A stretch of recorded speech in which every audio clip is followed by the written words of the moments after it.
Tanvir Shahjahan. BCNJ is an organisation we started.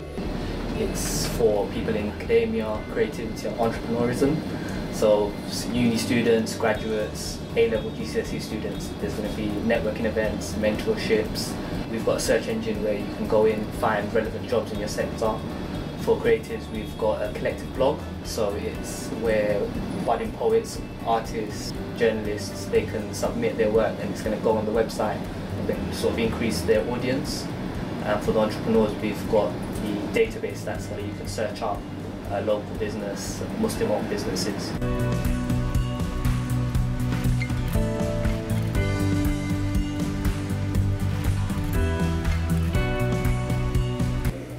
Primarily started on social media before we had our website running. So through social media we've been able to reach out to a lot of people. We also work with local ISOCs, so we've approached the ISOCs and they run our information through to the members of their Islamic society. We're also trying to build as many partnerships with other organisations that we can, so sort of funnel all the resources into one centralised place, hence synergy.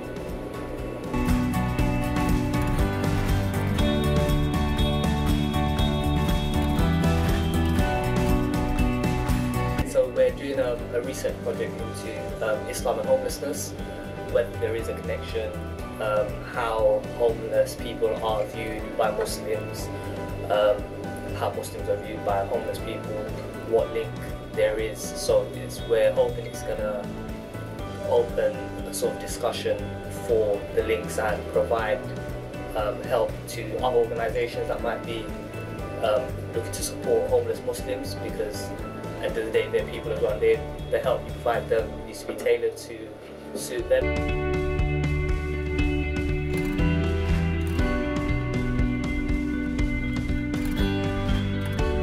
Hiya, my name's Hugo Sugg, 27. I am a homelessness campaigner, which comes from my experience of being homeless at 18.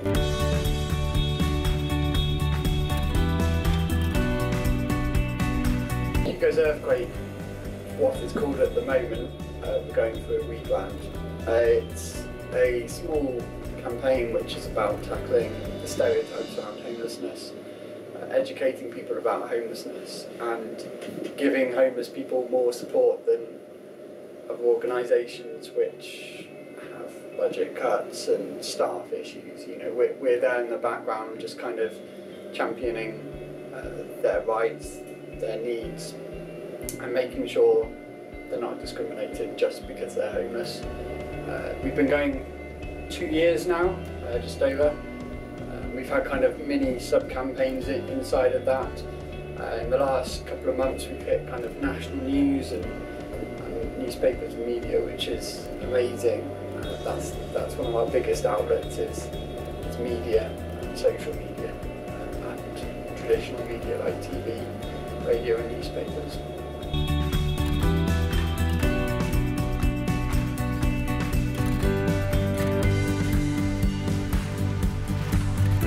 When I became homeless, after that, I've really been kind of thinking about how can I use my experience to support other people in a similar position, and to kind of challenge some of the prejudice that I got when I was homeless.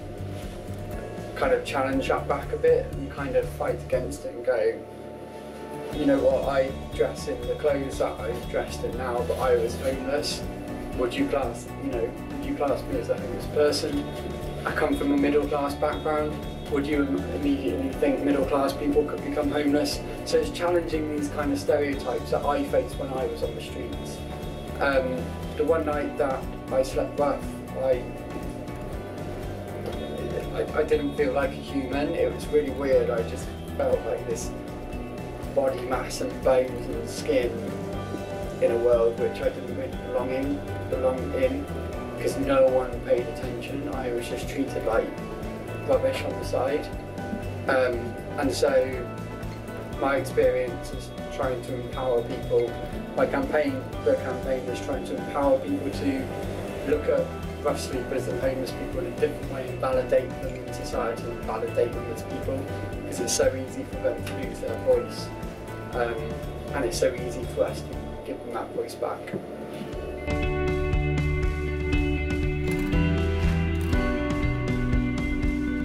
Using my skills, contacts, experience to kind of tackle the homeless side of it, and kind of using my experience, kind of finding out what questions to ask, knowing kind of what questions to ask.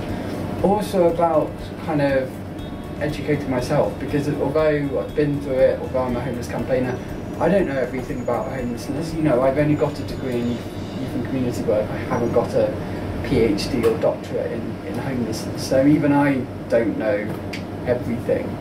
And also to help kind of get Tanbir knowing about it and others, and be synergetic and that, and same back. I'm sure you would agree with it, but yeah, kind of let's share the knowledge and let's, yeah.